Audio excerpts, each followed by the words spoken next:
এখন প্রায় অনেক বিয়েবাড়ি বা অনুষ্ঠান বাড়িতে এই paneer pasanda as a snacks serve করা হয়। যদিও অ্যাকচুয়াল পনির পাসান্দা রেসিপি একদমই আলাদা, বাট বাঙালি বিয়েবাড়ি বা অনুষ্ঠান বাড়িতে যে পদ্ধতিতে করা হয় সেটাই আজকে আমি আপনাদের করে দেখাবো।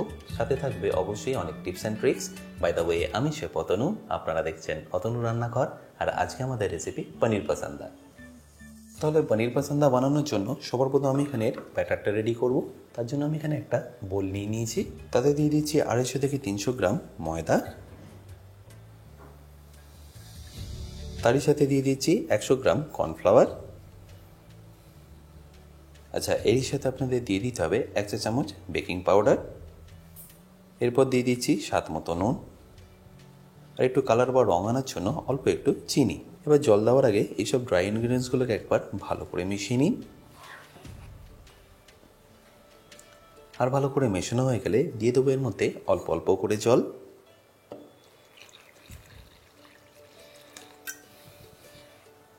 প্রথমেই কিন্তু আপনারা অনেকটা জল দিয়ে দেবেন না, অল্প অল্প করে জল দিয়ে এটাকে ভালো করে মেশাতে থাকুন।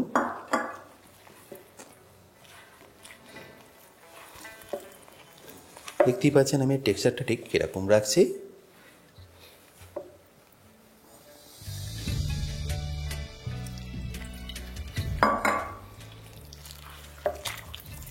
এবার যখনই দেখবেন এর টেক্সচারটা ঠিক এরকম এসে গেছে, এই সময় আপনাদের এখানে অ্যাড করে দিতে হবে ডিম।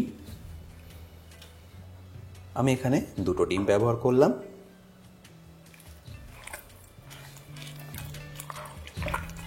আপনারা যদি ডিমটা না অ্যাড করতে চান তাহলে নাও করতে পারেন, আর সেক্ষেত্রে আপনাদের বেকিং পাউডারের পরিমাণটা আরও 1 চা চামচ বাড়িয়ে দিতে হবে।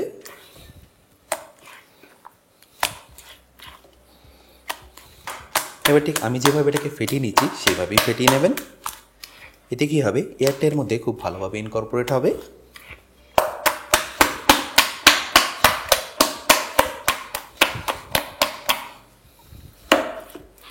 আশা করি টেক্সচারটা দেখে নিশ্চয়ই বুঝতে পারছেন আপনাদের এটাকে ঠিক কীরকম টেক্সচারে রাখতে হবে। ব্যাস, এবার এটাকে আমি রেস্টিংয়ে রেখে দেবো মিনিমাম 15 থেকে 20 মিনিটের জন্য। এবার পনির পছন্দের জন্য পনির কীভাবে কাটবেন দেখে নিন। চেষ্টা করবেন পনিরের এরকম একটা ব্লক নিয়ে নেওয়ার, তারপর সেটাকে মাঝখান থেকে এইভাবে দুভাগ করে নিন। এবার পনিরটাকে ঘুরিয়ে নিয়ে পাতলা পাতলা করে আপনাদের কেটে নিতে হবে ঠিক এইভাবে।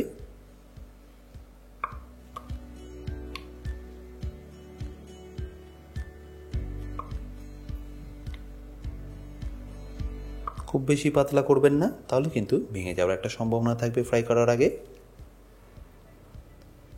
আমি এরকম শেপ দিচ্ছি, আপনারা চাইলে কিন্তু ট্রায়াঙ্গেল বা রেক্ট্যাঙ্গুলারও শেপ দিতে পারেন।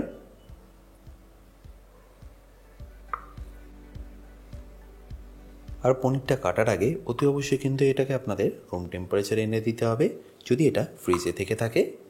যদি পনিরটা খুব শক্ত হয়ে যায় বা ঠান্ডা থাকে তাহলে কিন্তু এটা গুঁড়ো গুঁড়ো হয়ে যাবে, কাটার সময় এই যে স্মুথ ব্যাপারটা সেটা পাবেন না। তাহলে আমার এখানে পুরো পনিরটাই কাটা হয়ে গেল, যেটা দিয়ে আমরা 10টা পনির পছন্দা বানিয়ে নিতে পারবো।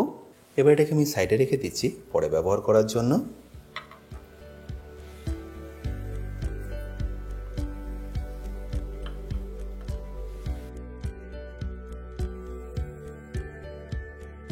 এবারে স্টাফিংটা বানানোর জন্য আমি এখানে একটা বোল নিয়ে নিয়েছি, তাতে দেখুন আপনাদের কী কী নিয়ে নিতে হবে। প্রথমে আমি নিয়ে নিচ্ছি তেঁতুলের পাল্প 3 চা চামচ,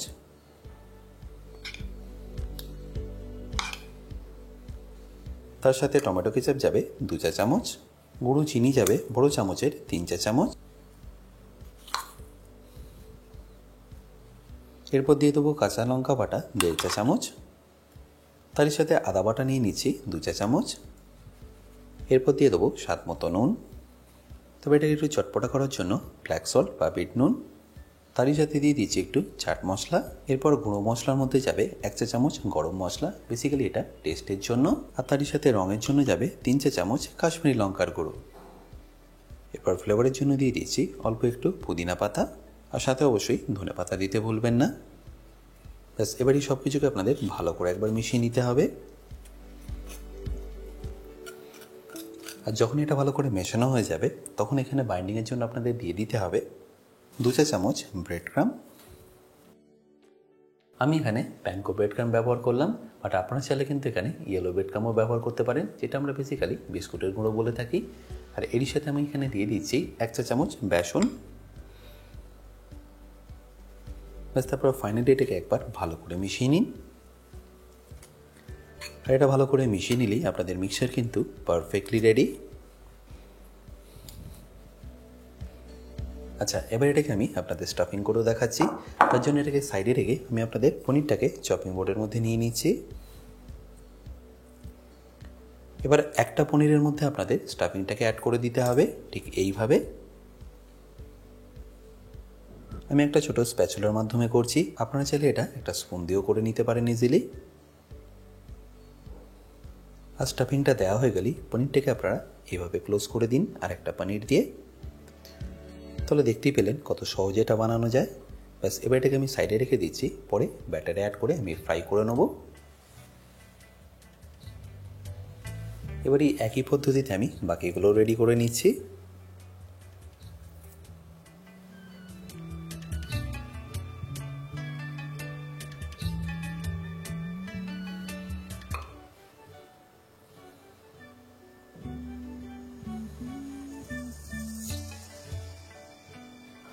আপনারা একটা একটা করে না বানিয়ে এইভাবে কিন্তু পুরোটাই একসাথে বানিয়ে নিতে পারেন।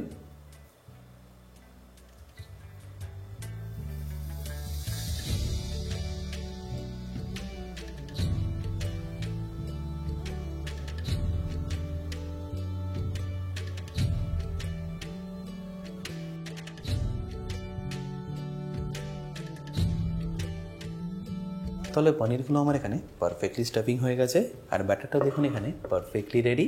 দেখতেই পাচ্ছেন ব্যাটারের মধ্যে কিন্তু অল্প অল্প এইভাবে বাবলস ওঠা স্টার্ট করেছে, তার মানে এটা এখন পারফেক্টলি ফার্মেন্ট হয়ে গেছে বেকিং পাউডার দেওয়ার কারণে। এবার পনিরগুলোকে একে একের মধ্যে ডিপ করে ফ্রাই করে নিন।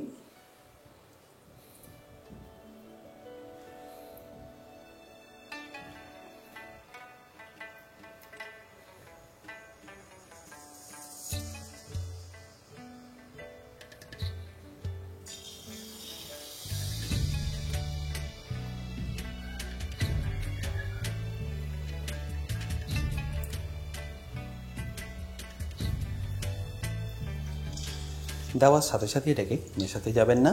যখন মোটামুটি 1 থেকে 1.5 মিনিট ফ্রাই হয়ে যাবে, তারপর এটাকে আপনারা তুলে নিয়ে পাল্টে নেবেন।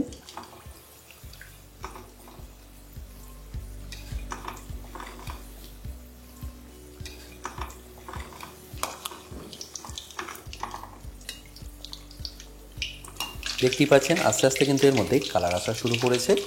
মোটামুটি 4 থেকে 5 মিনিটের মধ্যেই দেখবেন এটা একদম ভালোভাবে ফুলেও যাবে আর কালারটাও খুব সুন্দর চলে আসবে।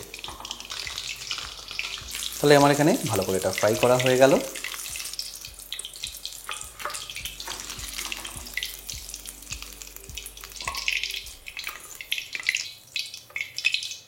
এবারে একই পদ্ধতিতে আমি বাকিগুলো ফ্রাই করে নিচ্ছি।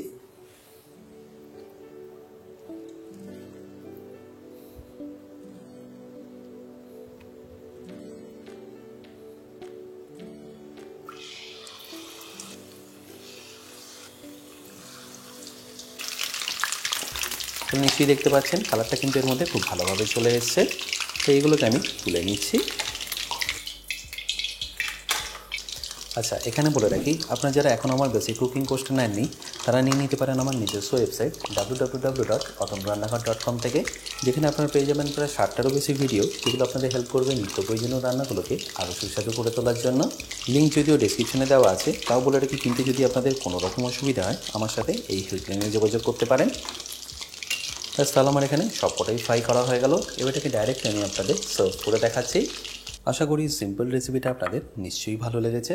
আর যদি ভালো লেগে থাকে অতি অবশ্যই কিন্তু আমাকে কমেন্টে জানাতে ভুলবেন না।